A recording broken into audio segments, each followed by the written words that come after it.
Assalamualaikum warahmatullahi wabarakatuh. Hari ini kita akan membahas tentang need, want, dan demand. Apa sebenarnya sih need, want, dan demand itu?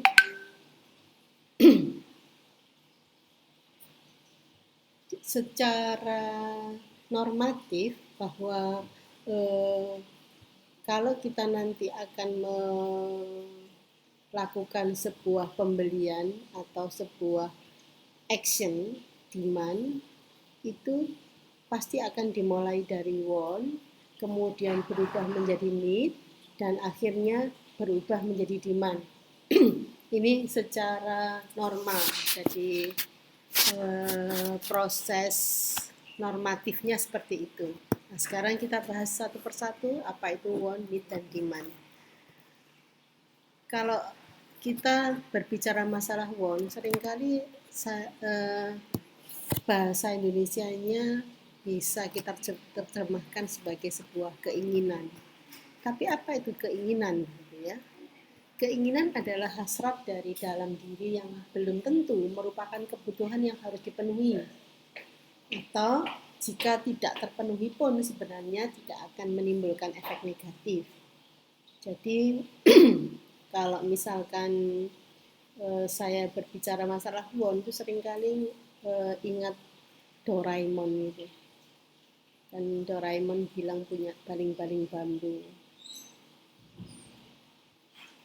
Karena selalu nyanyiannya Doraemon itu kalau saudara ingat kan, aku ingin begini, aku ingin begitu, ingin ini itu banyak sekali, kayak gitu ya.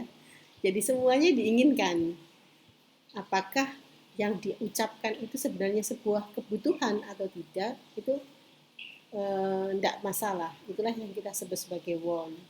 Karena biasanya want itu belum difilter oleh rasio kita.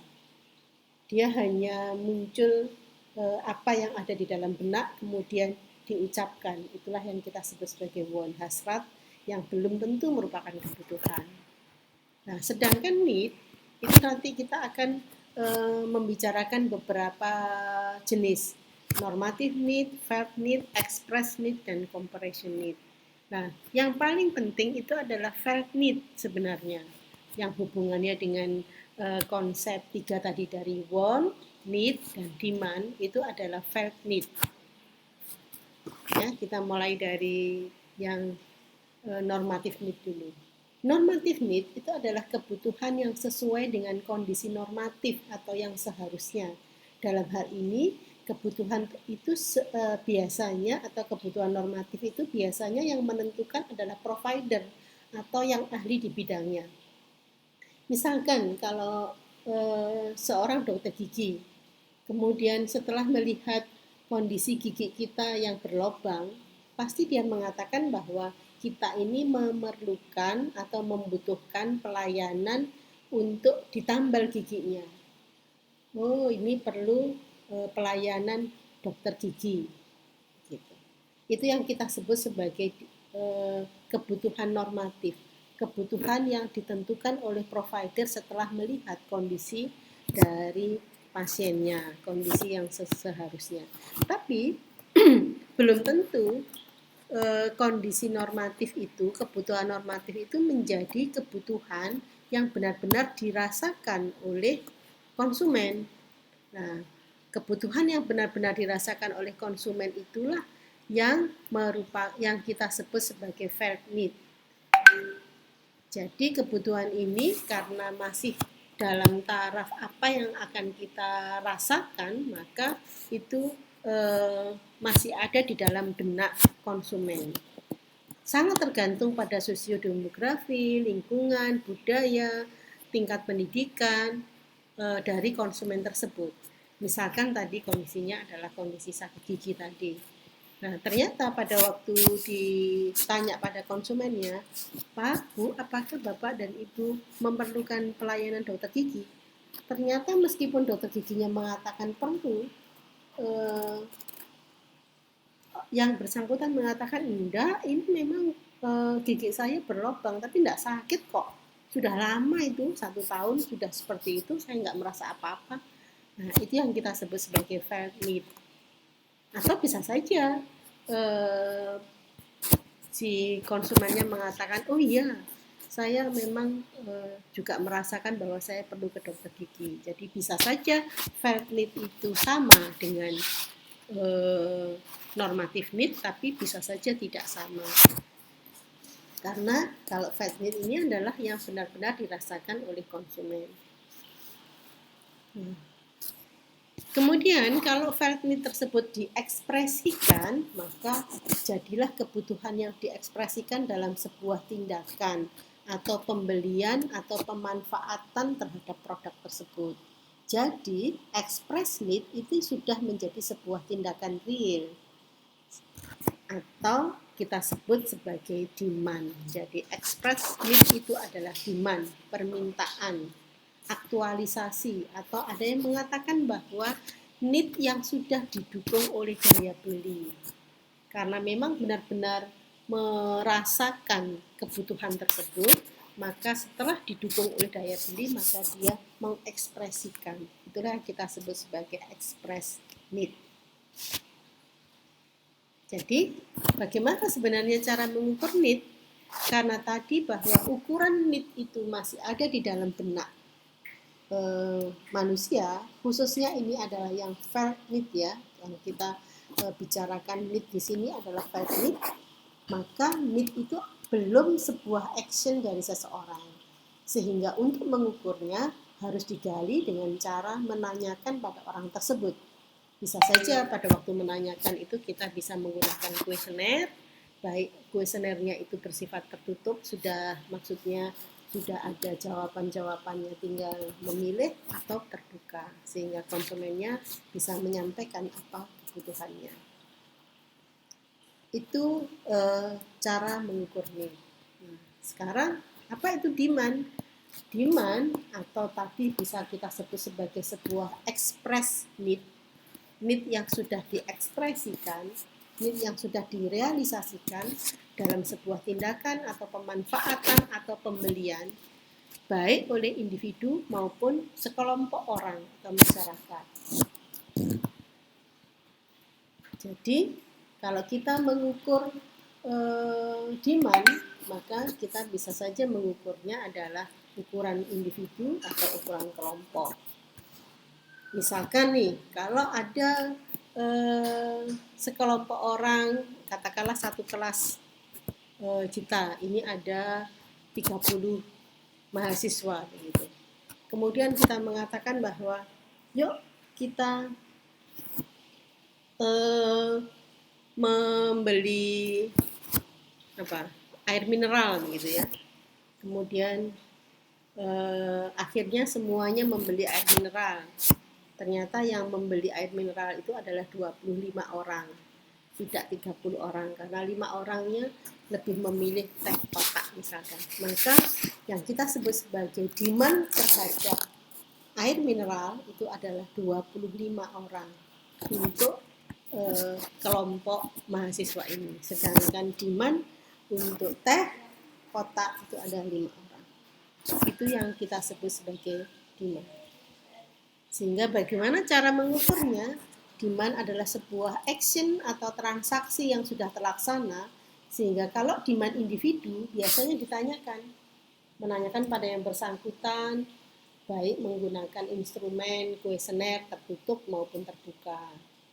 Tapi kalau demand sebuah institusi itu dapat dilihat dari catatan penjualan, laporan penjualan. Misalkan kalau perusahaan air mineral begitu, 1 bulan kemarin, bulan Januari itu sebenarnya berapa demand masyarakat Kota Surabaya terhadap air mineral merek Aqua. Ya, kita lihat jumlah penjualan merek Aqua mineral, air mineral Aqua itu terhadap 1 bulan kemarin. Itulah yang kita sebut sebagai demand untuk institusi. Tapi kalau untuk pelayanan kesehatan ya misalkan kita ingin tahu demand rawat jalan rumah sakit, ya kita cek berapa sebenarnya jumlah kunjungan rawat jalan rumah sakit tersebut di periode tertentu.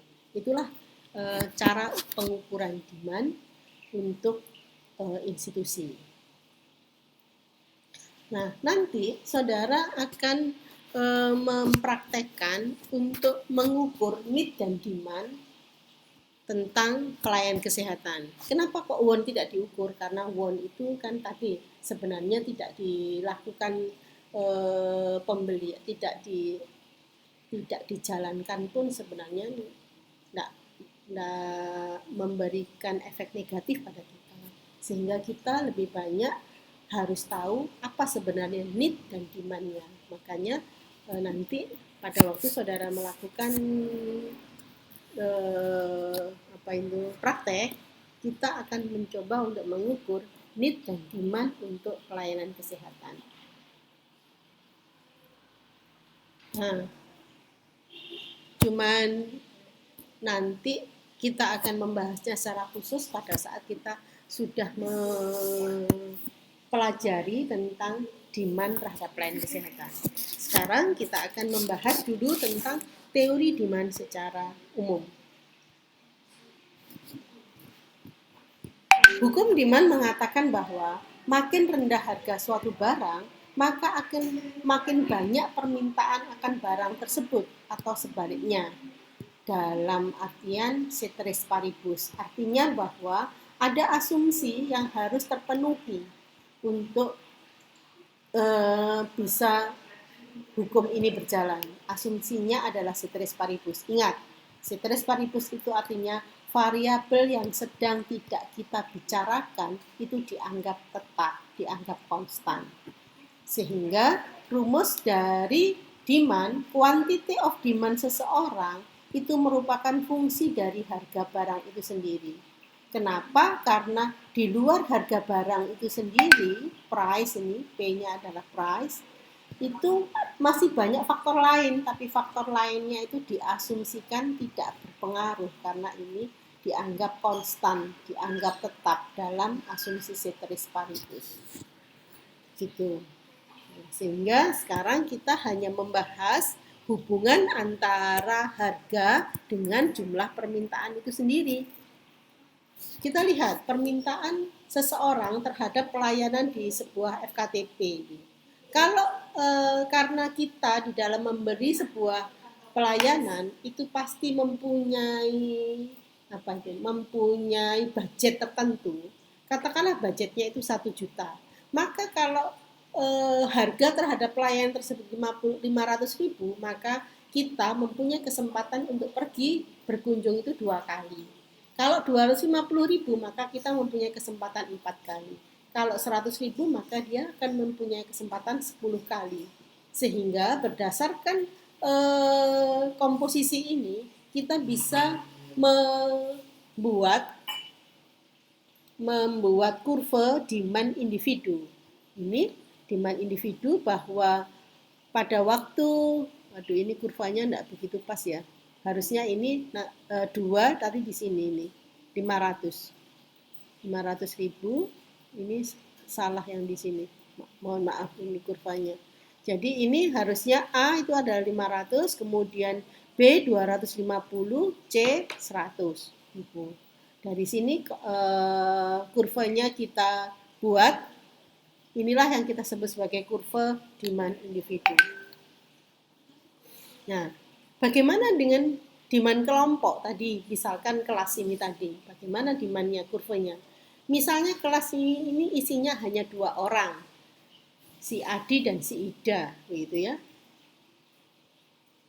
Maka si Adi dan si Ida itu mempunyai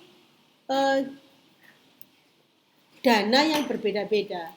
Yang satu adalah 100.000, yang satu 50.000, harga pelayanannya 50.000, 25.000, 10.000, maka masing-masing mempunyai komposisi jumlah kemampuan yang akan dibayarkan, akan dibeli itu berbeda-beda. Ini adalah jumlah yang akan dilakukan oleh Adi, dan ini adalah jumlah yang dilakukan oleh Ida. Pada harga tertentu, maka jumlah kunjungan yang kemungkinan dilakukan si anggota kelompok tersebut, itulah yang kita jumlahkan. Inilah yang kita sebut sebagai kunjungan pasar. Sehingga berdasarkan tabel ini bisa kita buat kurvanya, kurva si A, kurva si B, kurva si C, sehingga ini adalah kurva pasar atau demand pasar atas pelayanan FKTP. Ini adalah demand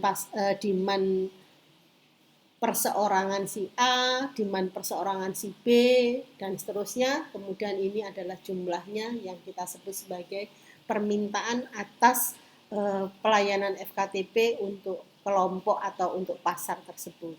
Itu adalah proses di dalam membuat kurvanya. Sehingga nanti kita bisa paham kalau meskipun kita tidak belajar tentang kurva, tetapi kita bisa membaca maksudnya. Nanti kita lebih banyak melihat dari aspek yang lainnya, tidak pada kurvanya, tapi ini sekedar kita tahu bahwa bagaimana sebenarnya cara melakukan atau cara membaca dari kurva-kurva demand tersebut. Itu yang bisa saya sampaikan. Kita bisa mendiskusikannya nanti secara diskusi di Zoom atau di pertemuan-pertemuan selanjutnya.